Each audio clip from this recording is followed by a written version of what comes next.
ಮಧ್ಯಪ್ರಾಚ್ಯ ಯುದ್ಧದಿಂದಾಗಿ ಬೆಂಗಳೂರಿನಲ್ಲಿ ದಿನಕ್ಕೊಂದು ಗ್ಯಾಸ್ ಬಂಕ್ಗಳು ಕ್ಲೋಸ್ ಆಗಿದೆ. ಶೇಷಾದ್ರಿಪುರಂನ ಟೋಟಲ್ ಗ್ಯಾಸ್ ಬಂಕ್ ಬಂದ್ ಆಗಿದ್ದು, ಸ್ಟಾಕ್ ಇಲ್ಲದೆ ಬಂಕ್ ಕ್ಲೋಸ್ ಮಾಡಿದ್ದೀವಿ ಅಂತ ಸಿಬ್ಬಂದಿಗಳು ಹೇಳಿದ್ದಾರೆ. 30 ದಿನಗಳಲ್ಲಿ ಪ್ರತಿ ಲೀಟರ್ ಗ್ಯಾಸ್ಗೆ 25 ರೂಪಾಯಿ ಏರಿಕೆ ಆಗಿದೆ.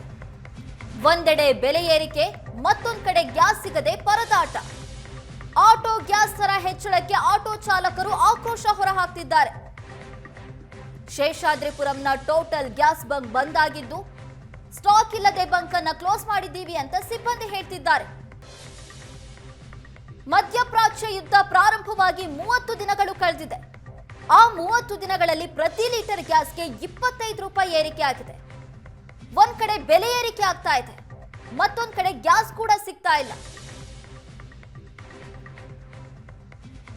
ಇರಾನ್ ಇಸ್ರೇಲ್ ನಡುವೆ ಯುದ್ಧ ಪ್ರಾರಂಭವಾಗಿ 1 ತಿಂಗಳು ಆಯಿತು. ಯುದ್ಧ ನಿಲ್ತಾನೆ ಇಲ್ಲ. ಒಂದು ಕಡೆ ಕಮರ್ಷಿಯಲ್ಸ್ ಗ್ಯಾಸ್ ಆಗಿರ್ಬೋದು, ಪೆಟ್ರೋಲಿಯಂ ಪ್ರಾಡಕ್ಟ್ಸ್ ಸರಬರಾಜಾಗ್ತಾ ಇಲ್ಲ, ವ್ಯತ್ಯಯಗಳಾಗ್ತಾ ಇದೆ. ಒಂದಿಷ್ಟು ಸಮಸ್ಯೆಗಳು ದಿನಕ್ಕೆ ದ್ವಿಗುಣಗೊಳ್ತಿದೆ. ಇನ್ನೊಂದೆಡೆ LPG ಗ್ಯಾಸ್ ಅಂದರೆ ಆಟೋಕ್ಕೆ LPG ಗ್ಯಾಸನ್ನೇ ನಂಬಿಕೊಂಡಂಥ ಆಟೋಗಳು ಸಹ ನಿಲ್ಲುವಂಥ ಪರಿಸ್ಥಿತಿ ಆಗಿದೆ. ಸದ್ಯ ಶೇಷಾದ್ರಿಪುರಂನಲ್ಲಿರುವಂಥ ಟೋಟಲ್ ಗ್ಯಾಸ್ ಬಂಕ್ನಲ್ಲಿ ನಾನಿದ್ದೇನೆ.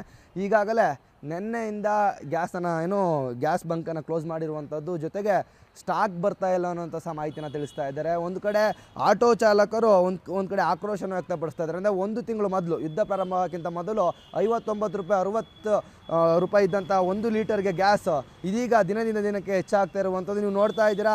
ಆಟೋ LPG ನೋ ಸ್ಟಾಕ್ ಅಂತ ಇದೆ.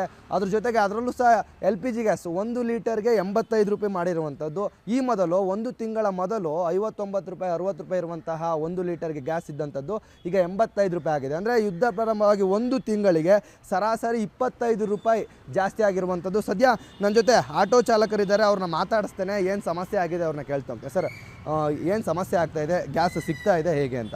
ಇಲ್ಲ ಸರ್, ಸಿಗ್ತಾ ಇಲ್ಲ. ಕೆಲವೊಂದು ಕಡೆ ಸಿಗ್ತಾ ಇದೆ ಅಷ್ಟೇ. ತುಂಬ ಗ್ಯಾಸ್ ಪ್ರಾಬ್ಲಮ್ ಇದೆ. ಎಲ್ಲೋದು ನೋ ಸ್ಟಾಕು ಮತ್ತು ರೇಟ್ ಎಲ್ಲ ಅವ್ರು ಇಷ್ಟ ಬಂದಂಗೆ ರೇಟು. ಒಂದು ಕಡೆ 65 ಇದ್ದರೆ 80 ಇದೆ, 90 ಇದೆ, 100 ರೂಪಾಯಿ ಗಂಟ ಇದೆ. ಅದು ನಮಗೆ ಡ್ರೈವರ್ಗಳಿಗೆ ತುಂಬ ಕಷ್ಟ ಆಗ್ತಾ ಇದೆ. ಸರ್, ಈ ಮೊದಲು ಎಷ್ಟಿತ್ತು ರೇಟು? ಅಂದರೆ 1 ತಿಂಗಳು ಮುಂಚೆ ಯುದ್ಧ ಪ್ರಾರಂಭಕ್ಕಿಂತ ಮೊದಲು ಎಷ್ಟಿತ್ತು ರೇಟು, ಈಗ ಎಷ್ಟಾಗಿದೆ ಅಂತ? ಒಂದು 67 ರೂಪಾಯಿ 68 ರೂಪಾಯಿ ಇತ್ತು ಸರ್. ಆಮೇಲೆ ಯುದ್ಧ ಸ್ಟಾರ್ಟ್ ಆದಮೇಲೆ 10 ರೂಪಾಯಿ ಜಾಸ್ತಿ ಆಯಿತು, 77 ಆ ಥರ ಆಗಿತ್ತು. ಇಲ್ಲಿ 85 ರೂಪಾಯಿ ಆಗಿದೆ. ಕೆಲವೊಂದು ಬಂಕಲ್ಲಿ 77 ಇದೆ, ಕೆಲವೊಂದು ಬಂಕಲ್ಲಿ 90-100 ರೂಪಾಯಿ ಗಂಟ ಮಾಡ್ತಾ ಇದ್ದಾರೆ. ಬೇಕಾದಷ್ಟು ಮಾಡ್ತಾ ಇದ್ದಾರೆ. ಎಲ್ಲ ಎಲ್ಲಿ ನಿಂತ್ಕೊಂಡು ಅವರ್ಗಟ್ಲೆ ನಿಂತ್ಕೊಂಡು ಗ್ಯಾಸ್ ಹಾಕ್ಸ್ಕೊಂಡು ಹೋಗ್ಬೇಕಷ್ಟೇ. ಇವಾಗ ಒಂದು ಬಂಕಲ್ಲಿ ಹೋದರೆ ಕಮ್ಮಿ ಅಂದರೆ 1 ಅವರ್ ಆಗ್ತಾ ಇದೆ. ಕೆಲವೊಂದು ಕಡೆ ಮಾತ್ರ ಸಿಗ್ತಾ ಇರೋದು 90% ಮುಚ್ಚಿಬಿಟ್ಟಿದ್ದಾರೆ. ಇನ್ನೊಂದು 10% ಎಲ್ಲ ತೆಗ್ದಿದ್ದಾರೆ. ಅಲ್ಲೋಗಿ ಅವರ್ಗಟ್ಲೆ ಕಾಯ್ಕೊಂಡಿದ್ದು ಗ್ಯಾಸ್ ಹಾಕ್ಸ್ಕೊಂಡು ನಾವು ಜೀವನ ಸ್ಟಾರ್ಟ್ ಮಾಡಬೇಕು.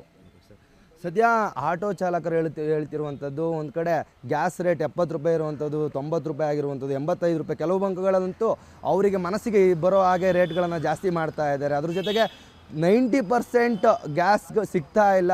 ಗಂಟೆಗಟ್ಟಲೆ ಕಾದರೆ ಮಾತ್ರ ಗ್ಯಾಸ್ ಸಿಗುವಂಥದ್ದು.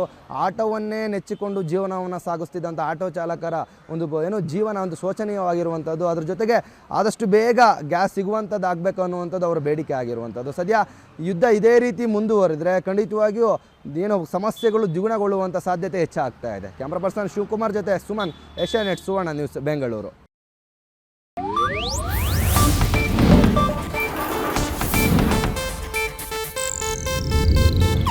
ಇದು ಏಷ್ಯಾನೆಟ್ ನ್ಯೂಸ್ ನೆಟ್ವರ್ಕ್ ಪ್ರಸ್ತುತಿ.